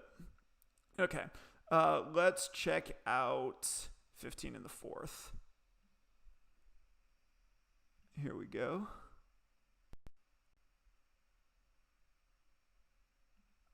And I'm going to remind me. Okay. Yeah, so USC, we've seen him playing some man. We've seen him playing some cover zero, doing various things to try and deal with motion and Utah's misdirection game. But here we're going to see them going with a little bit of zone, and we're going to see what Utah's doing to attack that. So here USC is playing cover 3. So just to give you a sense of the coverage shell, they've got cornerbacks as deep defenders, and they got a safety on the hash. So he's either staying directly over the ball or rotating to the deep middle. That leaves USC with 4 underneath coverage defenders. Utah here is running a play that USC actually runs a ton. Utah ran this a couple of times in this game. So this is a snag double slants combo. So here the outside receiver is working inside on a slant. This slot threat here is running a corner route behind him, and then the running back is free releasing out of the backfield into the flat. And so here USC is playing zone, and this is a good call in this case. So what's happening here is that USC really probably needs, they need one of these zone defenders to get out to the flat on the running back. But when the slot receiver runs his corner route, when he takes that vertical stem, he's just going to create some traffic. This is a nice byproduct of snag that I haven't talked about on my Patreon, actually. So this is kind of a new point about snag. But when you have this outside receiver running a slant underneath the vertical stem of this slot threat, it can create some picks and traffic here that can cause problems in various ways. So here, the problem is just that this linebacker, who I think I called out for a good play last time, he's just not quite able to get out to this running back in the flat. Misses that tackle there, and the running back's able to pick up the first down on 2nd and 6. So USC runs a lot of stuff. That's why I haven't talked too much about defensive themes from USC, because they do all sorts of different things. It was a really situational defense. Here they're playing zone, and they probably need this outside guy right here in the underneath coverage. They probably need him to get out to that running back, but as we've seen with the traffic here, he's not going to be able to do it. And this linebacker just can't quite get to the sidelines. I don't know what USC's coverage rules are here. Generally speaking, if this is cover 3, depending on what exactly that safety is doing, this guy's going to be your flat defender because the cornerback's bailing out. So this is actually a buzz, which we talked about a lot in the BYU. So normally this guy would be responsible for the flat. But depending on how exactly USC is doing it, they could be doing a matchup thing, asking number 1 here to widen with number 3 out into the flat, that running back. But the point is that this snag concept just creates some traffic. We've got the vertical stem. We've got this guy running a slant back inside who's also picking off number 1 here. So there are a lot of things going on that are keeping those zone defenders from widening out to the flat. So an interesting use by Utah, kind of hitting. Could have made it if he attacked flatter. Yeah. What's going on with his angle here? Right. Yeah. So he's coming downhill. He's getting a lot of kind of north-south movement. I wonder if that's because of the slant coming at him, because he's got that receiver right there. So he might be trying to come underneath of it, and that's what ends up making it kind of a parabola. Or a curved line. I think that that outside receiver is kind of what he's trying to avoid when he takes that downhill angle. Because yeah, if he could have just run to the sidelines, he easily could have gotten there.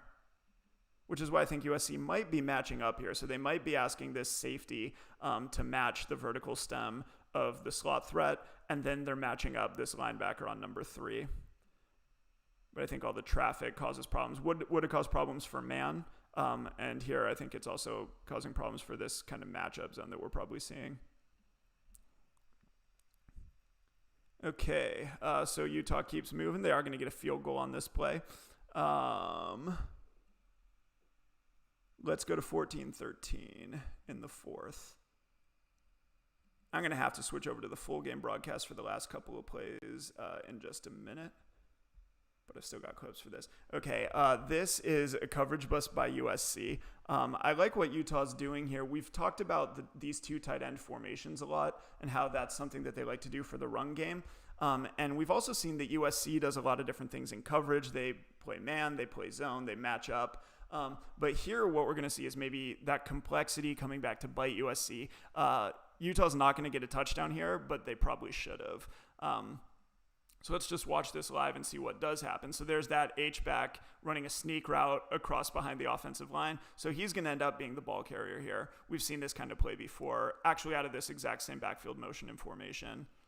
With that, remember we've seen this with the jet sweep, the fake handoff, and then sneaking this H-back across for a reception. So this is classic Utah in 2019. And this should have set him up for some good plays. But the guy I'm really interested in is this inline tight end right here, because we've talked a little bit about how when there are compressed receivers like this, USC is going to do some bracket coverages. They're going to do some things to try and limit their ability to get picked. And here they're just going to miss the switch off. So nobody is going to pick up this inline tight end on this play. So let's just keep an eye on him. Even though he doesn't get the ball, we can see the bust, right? So the thing that's tricky about this is Utah doesn't just have these 2 compressed tight ends. They're adding in the jet sweep as a 3rd receiver to this side. So there are actually 3 potential receiving threats that USC has to worry about, and they're all danger threats for running a pick or something like that. And so I think that USC is just messing up. They're playing some 3-on-3 bracket or switch off coverage over these 3 threats, but they're just going to mess up their pickups here. So the guy we're watching is this tight end right here. He should probably be covered by this safety, 15, who I called out for a couple of good plays earlier. Right? But here, nobody picks up that guy, and the safety's chasing the quarterback as he kind of rolls. So at that point, that tight end, it was pretty open. Maybe if the quarterback would have targeted him, a defender would have been able to drop out. But I don't think any defender has any idea that this guy's back there. I think that would have been a pretty easy touchdown if the quarterback would have seen him. Definitely a coverage bust by USC against Utah doing kind of what they do. We've seen by now that this looks super common. We know that Utah runs this all the time, so you'd really like to see USC do a little bit better job with their pickups here. You shouldn't see this kind of mistake against something that Utah runs so often. Yeah, just nobody, right? Because they've got two guys out. Two guys are chasing the jet sweep out there. And nobody's picking up that tight end. So, little mental mistake there. Just plain open, not pretty open. Yeah. So, trying to give the benefit of the doubt to USC's defenders here, what the argument that you could make, which I don't think is right, but if you were, you could argue that this safety is reading the quarterback, and at this point he sees the quarterback rolling right, he sees his eyes and shoulders. Maybe if the play would have developed differently, maybe this safety would have been there for that guy, but I do think this is probably a bust. And I think it's because of the threat of when the jet motion comes over, creating that 3 receiver surface over there, and USC having to sort it out, in their kind of pressure look with all their switching off and brackets and things. They just lose a guy. They're lucky it wasn't a touchdown. All right, let's keep it rolling to 12:49 in the 12:49 in the fourth.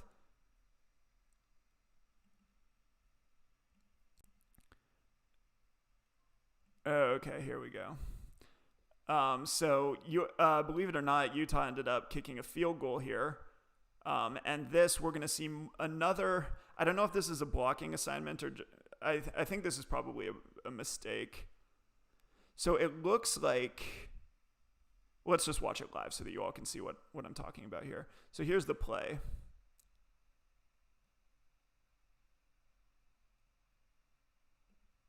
Okay, so how do we get there? The guy who's going to end up throwing down the quarterback, just a second.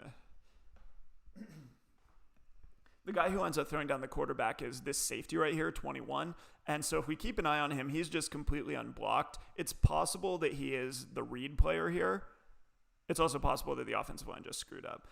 I think he's probably the read player because he's coming through completely unblocked and he's just getting straight at the quarterback. I think that Utah's trying to read him. And so here Huntley is seeing that he's basically attacking the running back. So Huntley's thinking that he can pull this and get around the edge. But there's not really enough of a stretch on that guy. I mean, he could have just destroyed the running back and probably knocked over both guys. But, I think this is just this is a bad setup at the goal line. Assuming that nobody made a mistake, then Utah's trying to read this guy. Huntley's interpreting him as attacking the running back, so he's trying to keep it. But I think at the goal line where the defense is playing the run so aggressively, I think inviting this kind of more or less inside rusher, he's technically off tackle, but inviting that guy into the backfield when he's going to be coming so aggressively, I think that you do run the risk of getting into this situation where your mesh gets screwed up. Because, it's 3rd and 1. That guy's thinking run all the way. He's flying off the line. So while theoretically X's and O's, reading him might be a great option. You might be able to take advantage of that aggressiveness.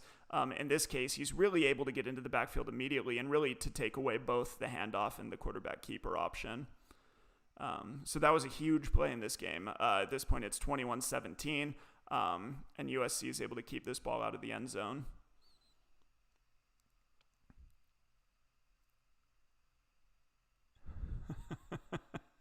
Yeah, this is definitely not his finest play call. Who should have blocked him? So if it's a read, then technically the read is the block. So the idea, the way that this works on the chalkboard is that when 21 comes flying in, if 21 tackles the running back here, then he can't get to the quarterback. If the quarterback gets to the edge, this is a touchdown, right? We've got wide receiver blocking a cornerback with his back to the play. We've got a 2-on-1 on 15, the other safety. We've got a block on that nickel back. If Huntley can get this to the edge, he's kind of in a foot race with 9 here. Kind of probably hitting this lane a little bit outside the hash, or maybe even just flying straight downhill, depending on what 9 does. So the read is technically who should have blocked him. if this wasn't meant to be a read, then this inline tight end should have blocked him. But instead, we see him popping out to double 15. So if we're watching these two tight ends, they're both going to get the double team here. Right? So, I mean, they both look like they know what they're doing. Like, they seem to be on the same page as each other, at least. I think the read was supposed to cover this guy, but he flies into the backfield so fast that he's able to mess this up. And I think Utah did invite that a little bit by running that on 3rd and 1 at the goal line.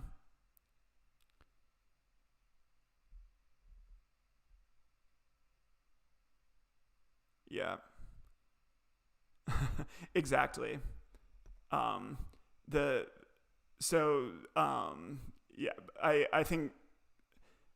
think that this, so I think the consensus, if I'm understanding correctly, is that this was a read play. I think we kind of buy that argument. But yeah, this shouldn't have been a read ultimately, because when you leave that guy unblocked and you force the quarterback to make a decision, you're kind of inviting exactly what we just saw. The tight ends are blocking well to the outside. Yeah, I mean, they got a double team on a safety. If this is just a called quarterback run, then or if they're running the option here, that might have been another good. Although that probably, the option at least would be a little bit less of a problem than this zone read was. But yeah, I think at 3rd and 1, you probably just line up and run this and use the tight end. Either use the tight ends to block that safety or make it a called quarterback run, something like that. Okay, let's go to 9 in the 4th. Oh, and that's where I didn't have time to make all these clips, so I'm going to have to go to the full game broadcast here. That's okay. I'm just going to have to scrub through for these last few plays. So we're going to 9 in the 4th.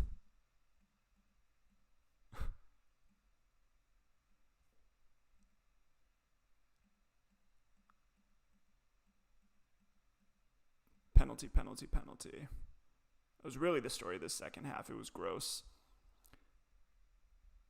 That's right. USC got a safety here, so we got to break that down. We'll watch it live.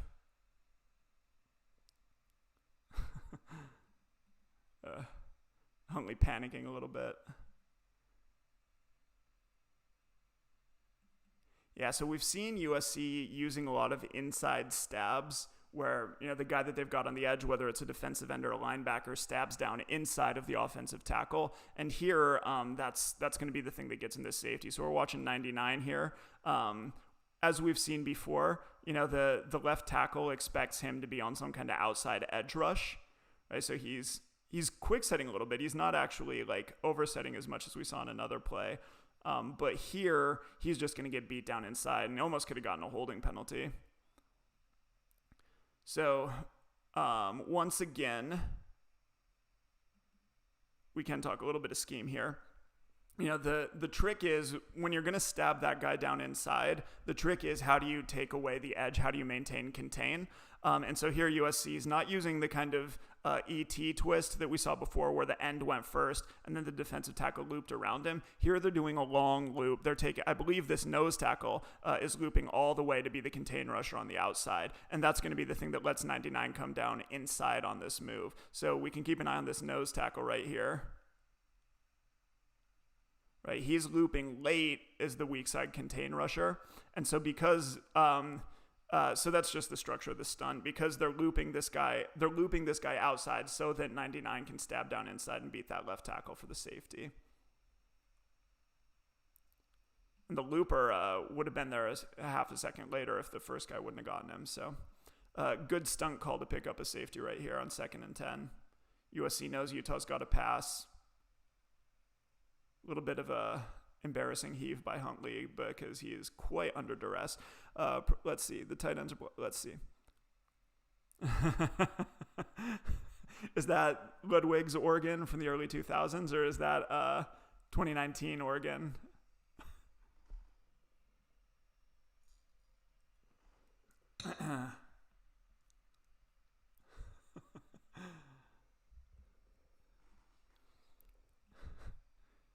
I assume Oregon fans are... no, that's Cristobal. Yeah. Well, hey, not in 2020. I'm excited about Oregon's new offensive coordinator.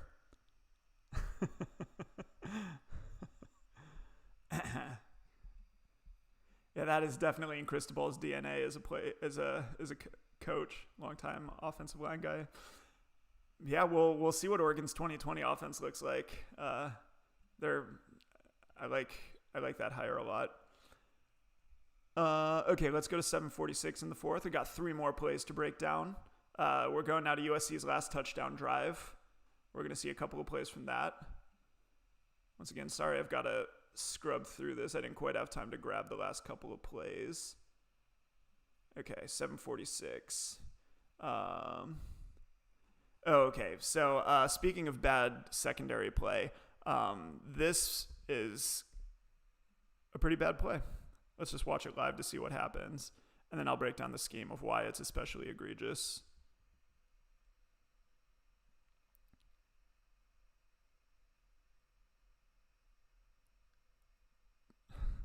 Okay, so why is this play especially bad?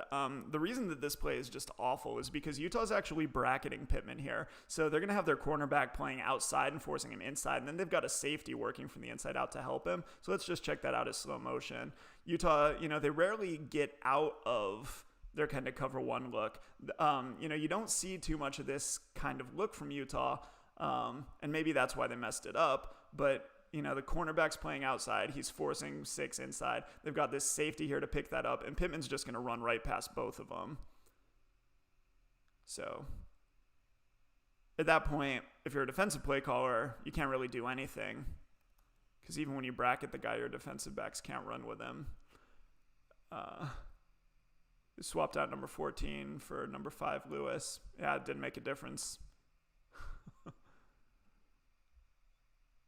This is rough. That's kind of the story of the game for Utah, though. Okay, so that's going to set up their last touchdown. So let's go to 7:02.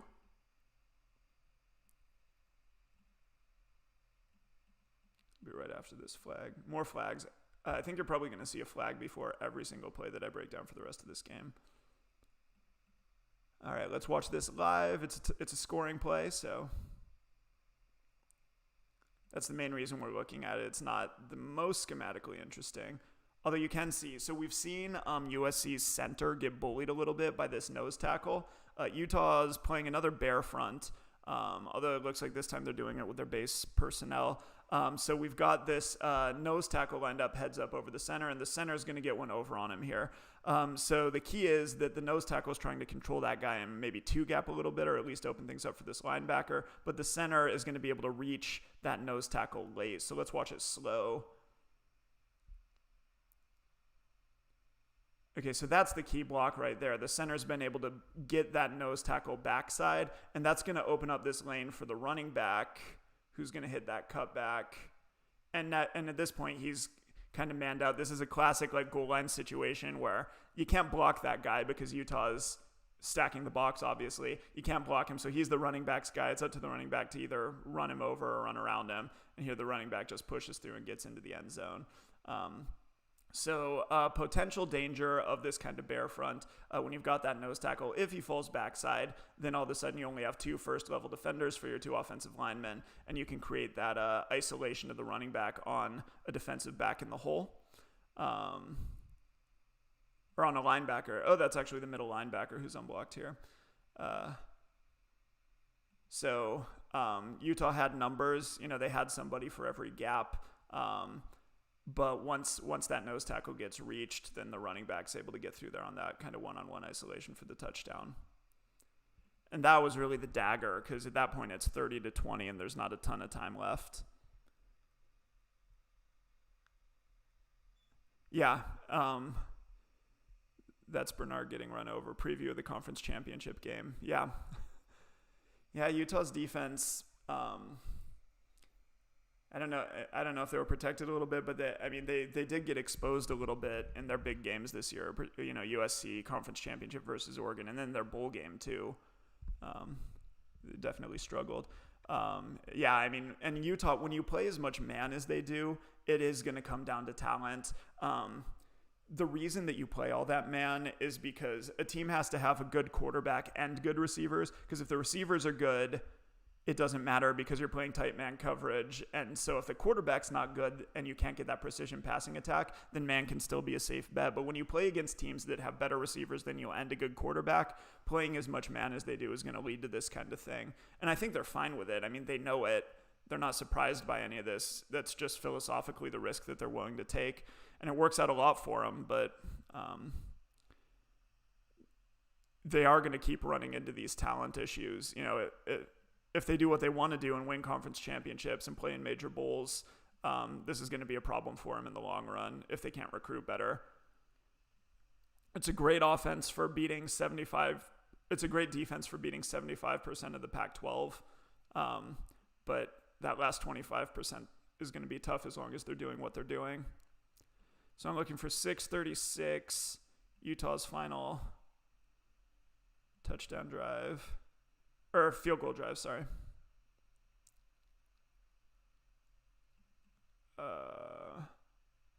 This set him up for the field goal. I'm trying to decide if it's actually interesting or not. So they're running another slot fade here. USC's in zone. So we see this safety bailing out. So all that they're doing is they're running that same slot fade that we saw before where the outside receiver stops short and the slot receiver runs deep behind him into that hole. So here they're just targeting cover 2. Something that's interesting about USC's defense is often when they're running cover 2, they are going to play with this cornerback pretty tight, especially to the boundary. They want to take away the quick hitch. But in this case, when they do that, you know, they are playing zone. So this linebacker's not running with the slot receiver. It is going to open up this hole behind that corner who's playing pretty tight. And underneath the safety that we just saw bailing out. So the slot fade worked against man. We saw a nice completion. Here, that guy's just sitting down in that zone void down the sidelines versus cover 2. And this is going to help set up Utah to kick a field goal and bring it within one score. But I believe that is everything that I found interesting about this game. That's everything I pulled. I'm not sure what game I'm going to do next week. It's still yet to be decided. So if anybody has any ideas, I'm open to hearing them. Maybe I'll throw up a poll on my Patreon too, and people can vote on what game they want to see. But yeah, only one Pac-12 team has. Only one Pac. Let's see, to beat Utah. Okay, let's see. Yeah, I'm checking out the chat now. And the pass rush is the other thing, and that's the real deal. Yeah. Yeah, Utah, because they develop defensive lines so well, they're able to get away with playing all that man because the quarterback doesn't always have the chance to get the ball out. Yeah, you have to have a great quarterback, awesome wide receivers, and an elite offensive line. Yeah, I'll take an ad hoc play. Let's do it. I love nerdy scheme questions.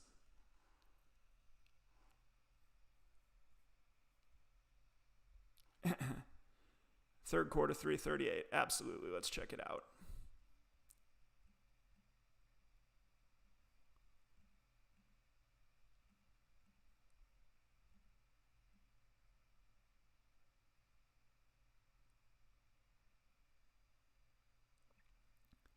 Almost there.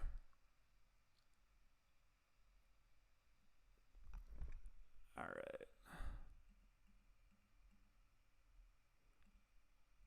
Is there anything specific? Heard this game on the radio broadcast. Love the video on the breakdown. Much better than Pittman. Whoa. Yeah, some of this stuff is hard to... I think this is an option route and thinking like, oh, nice. Yeah, we talked about the potential that USC was running option routes in a Twitter chat a little while back. So let's check it out. Okay. I think this is an option route and Fink and London aren't on the same page. Yeah. So London's going to be number 3 and the trips down here at the bottom.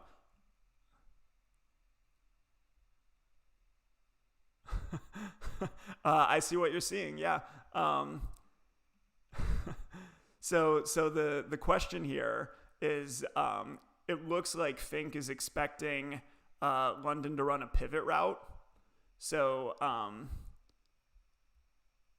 here's London number 15. He's releasing inside. It looks like Fink is expecting him to kind of plant and whip back to the outside, which explains why he throws it where he does. But London's obviously going down inside. And this is the best way to spot option routes is when something goes wrong. Because if everything goes right, then you can't tell if it was red or not. You can only really tell if it's an option route when something goes wrong. So this is a great test case for it. Let's see who was right here. I think Fink's right. I think London's probably making the mistake here.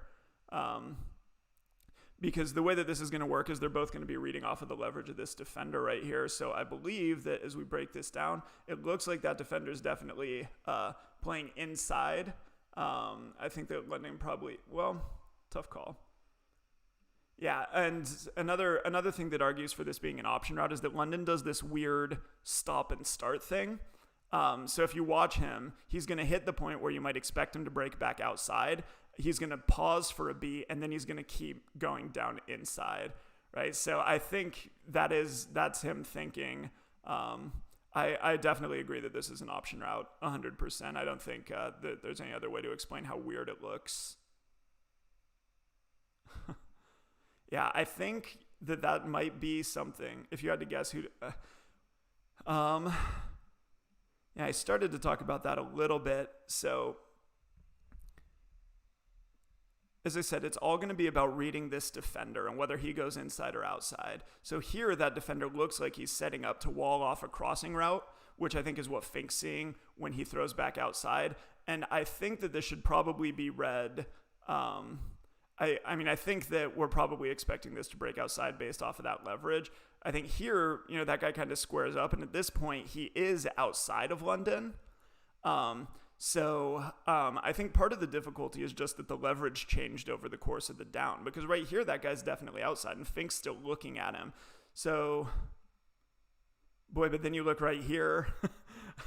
I think that his leverage changed twice over the course of this down. So I'm not sure. That's a tough call. I don't know if I can assign blame.